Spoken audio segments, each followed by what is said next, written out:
Hey all, Jason Levon, priest at St. Luke's Episcopal Church in Milwaukee, Wisconsin, and welcome to another edition of Pause and Pray. For many years, my friend Matt was a happy bachelor, living in his apartment, and when you went to his apartment, you wouldn't find much there. There were no window treatments, no art on the wall, furniture was sparse and mismatched. And then if you looked into Matt's refrigerator, you would find just a few things. Some cold takeout, some Mountain Dew, and usually his favorite bottles of craft beer. And after many years of happiness and that simplistic lifestyle, all was disrupted when Matt met Nicole. And suddenly things began to change. It wasn't always easy, but it was good in the end. Window treatments showed up, along with art, and furniture began to match thanks to IKEA. In the refrigerator next to the Mountain Dew, you would find sparkling water, and next to the cold takeout, you would find homemade leftovers. The craft beer was still there because, heck, we live in Milwaukee and everybody enjoys craft beer.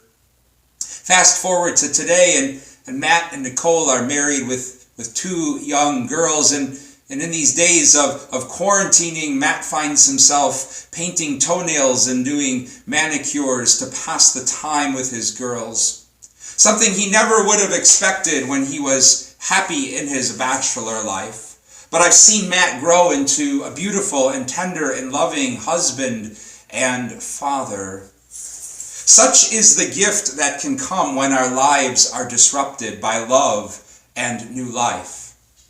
In today's daily office, we're invited to reflect on chapter 12 of the book of Exodus, which tells the story of the first time Moses and his people were going to leave Egypt in 430 years. Talk about a major disruption.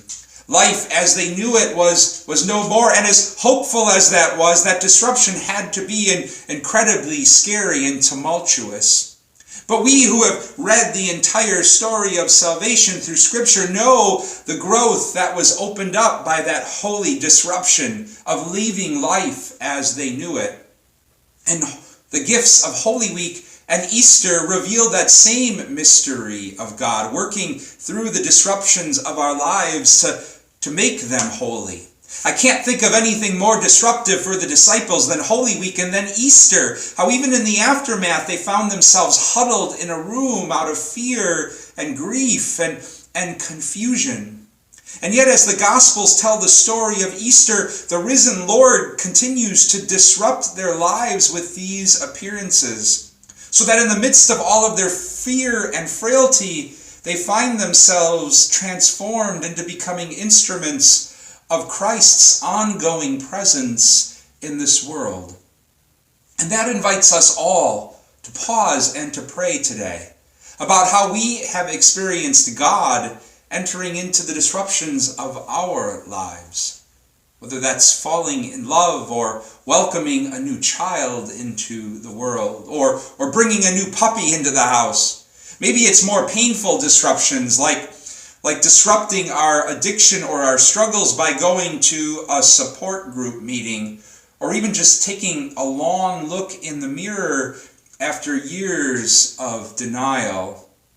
And in truth, the disruptions always bring about fear and confusion. They did for Moses and his people, and for the disciples, those closest to Jesus, and they will do the same for us. But thanks be to God for the gift of Easter, which reminds us that God is able to enter into all of those disruptions and transform them so that they can become holy and become the means through which we find ourselves in all things continuing to be made new. God's Easter peace and blessings to you all.